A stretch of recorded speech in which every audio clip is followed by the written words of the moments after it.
Halo semua, balik lagi dengan saya Vicky di channel Dunia Film.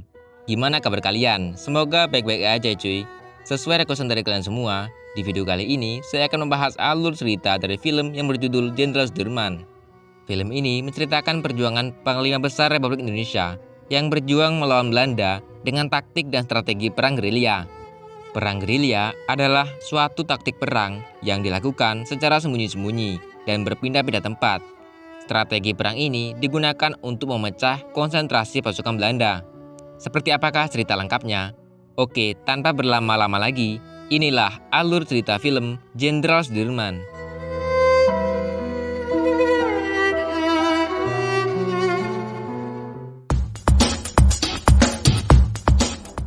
Berlatar di ibu kota Yogyakarta pada tanggal 12 November 1948. Sudirman yang berasal dari organisasi PETA terpilih sebagai Panglima Besar TKR di Yogyakarta melalui pemungutan suara yang dilakukan secara demokratis. Cerita berlanjut ketika Jenderal Sudirman bertemu dengan Tan Malaka, seorang aktivis dari organisasi komunis yang menentang pemerintahan. Menurutnya, pemerintah dianggap terlalu banyak membuang waktu dengan melakukan perundingan demi perundingan. Perundingan ini merupakan sebuah upaya diplomasi untuk menyelesaikan konflik bersenjata antara Indonesia dengan Belanda. Bagi Tan Malaka, diplomasi yang dilakukan membuat kemunduran bagi para pejuang kemerdekaan. Berbeda dengan Tan Malaka, Jenderal Sudirman justru tetap menghargai usaha diplomasi yang dilakukan oleh pemerintah. Suatu ketika, di malam hari, telah terjadi penculikan terhadap Perdana Menteri Sultan Syahrir. Hal itu membuat Jenderal Sudirman sebagai Panglima Besar harus menjalani persidangan.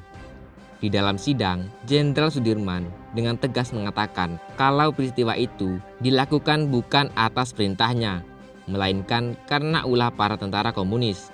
Setelah itu, film Jenderal Sudirman pun baru dimulai. Pada tanggal 19 Desember 1948, Belanda kembali melakukan agresi militer yang kedua dengan mengingkari perundingan Enfield. Belanda akan menyerang ibu kota dalam waktu dekat. Kabar tersebut harus segera disampaikan ke Jogja. Namun sayang, jaringan telepon malam itu malah terputus. Pak Yusuf kemudian memberitahukan hal itu kepada Duta PBB Indonesia. Mereka lalu pergi menuju bandara untuk melakukan penerbangan. Namun sayang, mereka tidak mendapatkan izin untuk melakukan penerbangan ke Jogja. Dan benar saja, pada pagi harinya, kota Jogja mulai diserang.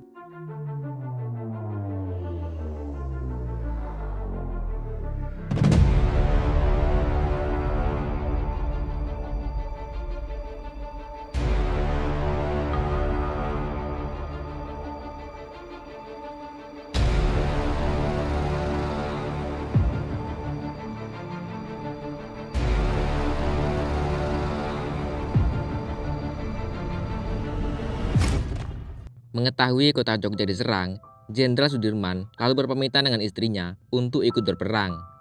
Meskipun kondisi kesehatannya saat itu sedang tidak baik, Jenderal Sudirman tetap memaksakan diri untuk bertemu dengan Pak Presiden. Bung Karno mengatakan jika Jogja sampai jatuh, maka kekuasaan akan diberikan kepada pemerintah Hindia di Sumatera sebagai pemerintahan darurat. Jenderal Sudirman lalu mengajak Bung Karno untuk ikut bergerilya ke hutan bersama pasukannya.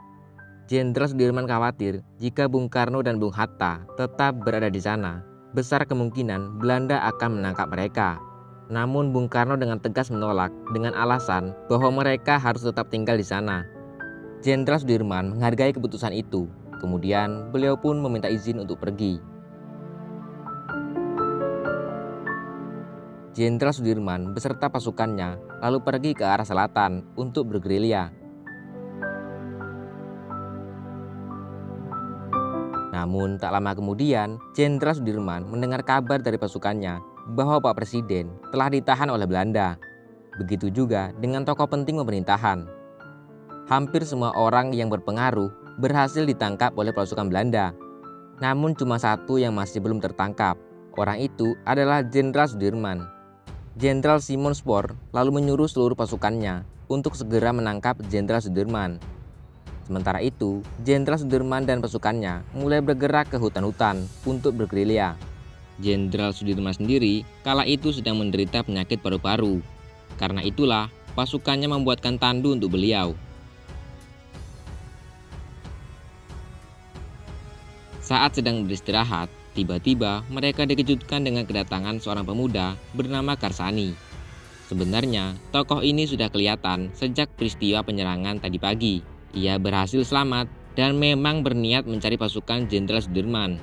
Karsani sendiri hanyalah rakyat biasa, namun karena keinginannya untuk menjadi tentara sangatlah tinggi, akhirnya ia pun diperbolehkan ikut bergerilya bersama Jenderal Sudirman. Setelah itu, mereka pun kembali beristirahat. Keesokan harinya, saat mereka semua sedang bersantai, tiba-tiba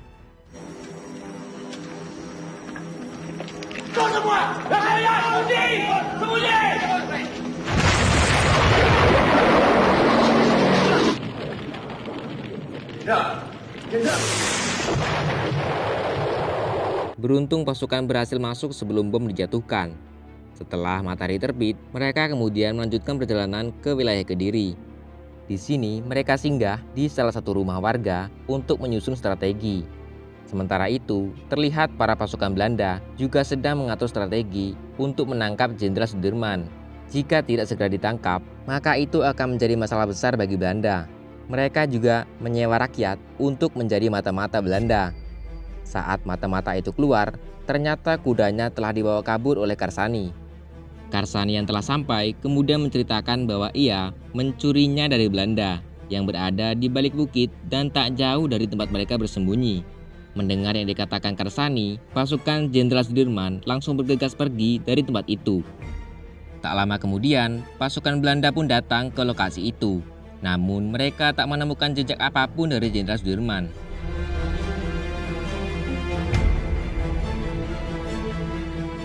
Di tengah perjalanan, mereka dihadang oleh para pejuang Kediri karena dikira mata-mata Belanda. Namun, saat ke belakang dan mengetahui ada Jenderal Sudirman di sana, seketika mereka langsung hormat dan meminta maaf.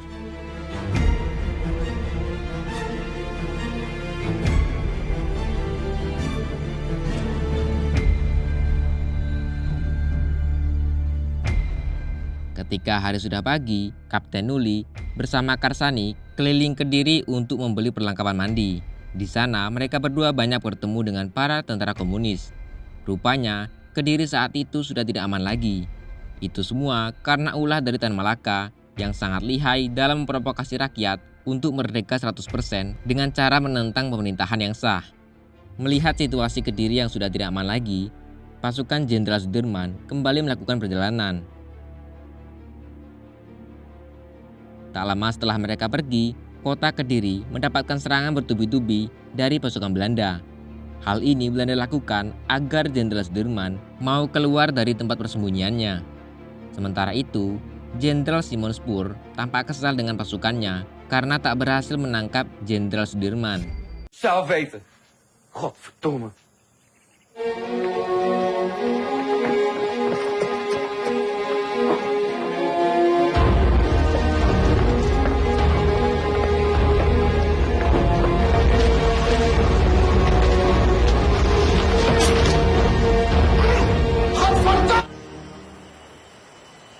Melalui radio, Jenderal Sudirman mengumumkan bahwa tentara Indonesia masih ada dan kuat. Merdeka!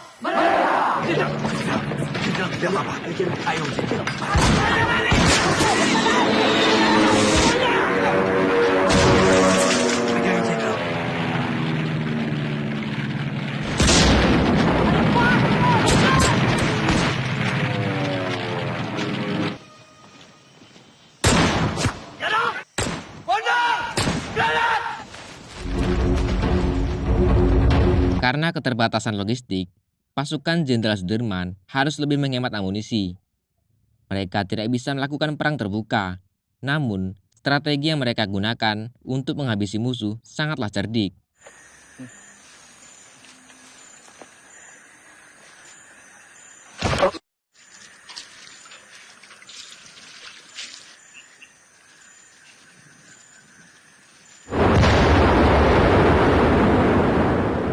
pasukan Jenderal Sudirman juga pernah berada di posisi terdesak. Namun pada akhirnya beliau masih bisa selamat atas pertolongan Allah Subhanahu wa taala. Cari mereka sampai dapat.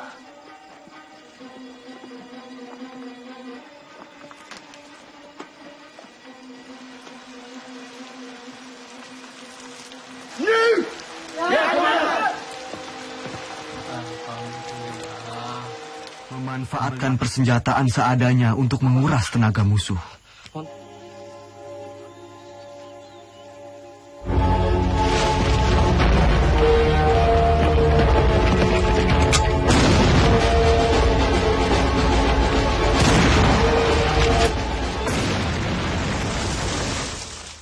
Saat pasukan sedang beristirahat di rumah salah satu penduduk yang berada di kampung Duku Atas, tiba-tiba ada kabar bahwa Belanda sedang menuju ke tempat itu.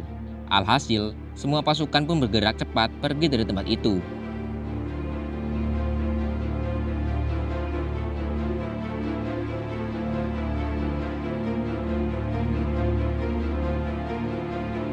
Semua warga dikumpulkan untuk diinterogasi. Namun para warga hanya terdiam ketakutan. Karena tidak ada yang mengaku, salah satu warga akhirnya ditembak mati oleh Belanda. Sama sekali tidak tahu, Tuan. Pasukan Jenderal Sudirman lalu bersembunyi di balik bukit. Ketika sampai, mereka baru menyadari kalau beras dan koper Jenderal Sudirman tertinggal di kampung Duku Atas. 2 orang lalu diperintahkan untuk mengambil kembali beras tersebut, sementara Suparjo dan Karsani akan mengambil koper. Saat di jalan, 2 orang tadi bertemu dengan tentara Belanda.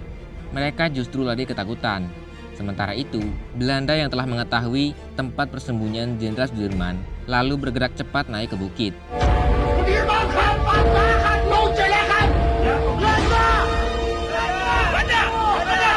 Beruntung pasukan Jenderal Sudirman berhasil pergi sebelum pasukan Belanda itu datang. Karsani dan Suparjo sampai di kampung Duku Atas pada malam hari. Saat hendak mengambil koper, mereka pun terkejut setelah mengetahui ada warga yang ditembak mati oleh Belanda. Di saat yang bersamaan, hujan pun turun. Meskipun begitu, pasukan Jenderal Sudirman tetap melakukan perjalanan mencari tempat yang aman. Untuk sementara waktu, mereka kembali beristirahat di rumah salah satu warga. Namun rupanya, keberadaan mereka diketahui oleh Belanda. Kita telah terkepung, Jenderal.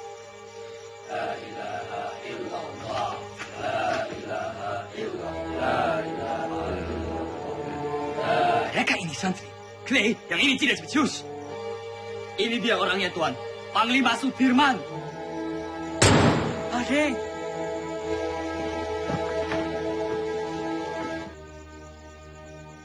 Yang mata-mata kan? Ternyata, selama ini salah satu pasukan bernama Kuto telah berkhianat kepada Jenderal Sudirman dengan membocorkan informasi kepada Belanda. Hal itulah yang membuat keberadaan mereka selalu diketahui oleh pasukan Belanda. Esok harinya, pasukan Jenderal Sudirman kembali melakukan perjalanan. Jenderal Sudirman sempat ditawari bahan makanan untuk persediaan selama berperang. Namun beliau menolak dengan alasan desa tersebut lebih membutuhkannya. Sin beralih kepada Bung Karno dan Bung Hatta yang kala itu diasingkan ke Pulau Bangka oleh Belanda. Mereka berdua merasa bersalah karena telah mengingkari janji yang telah mereka buat sebelum terjadinya agresi militer II. Pada tanggal 1 Maret 1949, Jenderal Sudirman berhasil mendirikan markas sementara di Sobo dan berencana akan melakukan serangan umum kepada Belanda. Beliau pun meminta Kapten Nuli untuk mengantarkan surat kepada Sri Sultan yang berada di keraton. Sang jenderal juga meminta salah satu pasukannya untuk mengantarkan surat kepada istrinya.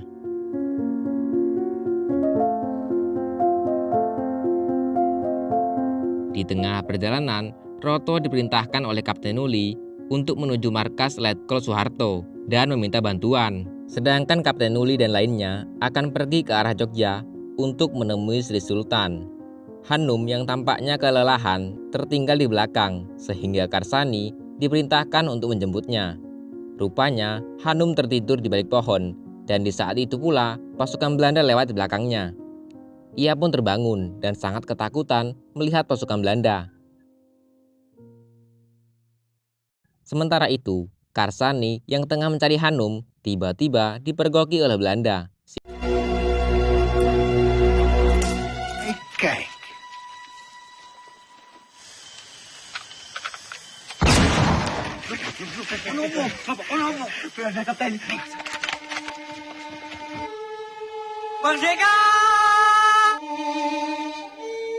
Karsani akhirnya tewas di tangan Belanda. Mendengar suara tembakan, Kapten Nuli dan lainnya berlari menuju sumber suara.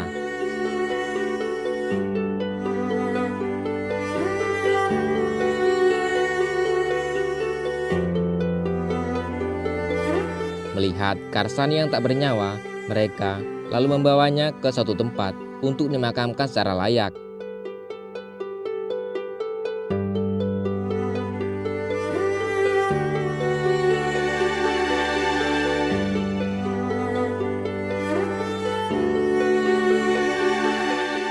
Kehilangan sosok Karsani merupakan suatu hal yang amat berat bagi Kapten Nuli dan pasukannya. Bagaimana tidak, Karsani sudah banyak berjasa dalam perjuangan mereka. Malam harinya, Kapten Nuli dan lainnya pun kembali ke markas. Sementara itu, di kantor Belanda terlihat Komisaris Belanda dan Jenderal Simon Spoor sedang beradu argumen. Mereka memperdebatkan Jenderal Sudirman yang sampai saat itu masih belum juga tertangkap. Ditambah lagi dengan adanya perundingan Romroyen, di mana salah satu poin pentingnya adalah Belanda harus mengembalikan pemerintahan RI ke Yogyakarta dan menghentikan gerakan militer serta membebaskan pertahanan politik seperti Bung Karno dan Bung Hatta. Hal itu membuat perjuangan mereka selama ini dianggap sia-sia. Perundingan Romroyen ini mengharuskan Indonesia untuk menghentikan perang gerilya. Hal itu membuat Jenderal Sudirman sedikit jengkel. Karena di perjanjian sebelumnya, yakni perjanjian Renville, Belanda sempat ingkar janji. Nah, Jenderal Sudirman ini khawatir jika beliau menghentikan perang gerilya, Belanda akan kembali ingkar janji. Pada malam harinya, utusan Bung Karno datang untuk menjemput Jenderal Sudirman. Karena pemerintahan kala itu sudah kembali ke Jogja. Pada awalnya, Jenderal Sudirman menolak. Namun tak lama, beliau mendapatkan surat dari Sri Sultan yang berisi perintah serupa dengan Bung Karno. Untuk mengatasi kebingungan itu, pada malam harinya, Jenderal Sudirman melaksanakan sholat istiqoroh untuk meminta petunjuk dari Allah Subhanahu wa Ta'ala. Dengan berat hati, akhirnya Jenderal Sudirman memilih untuk kembali pulang ke Yogyakarta. Sesampainya di Jogja, beliau langsung disambut oleh Bung Karno dan Bung Hatta.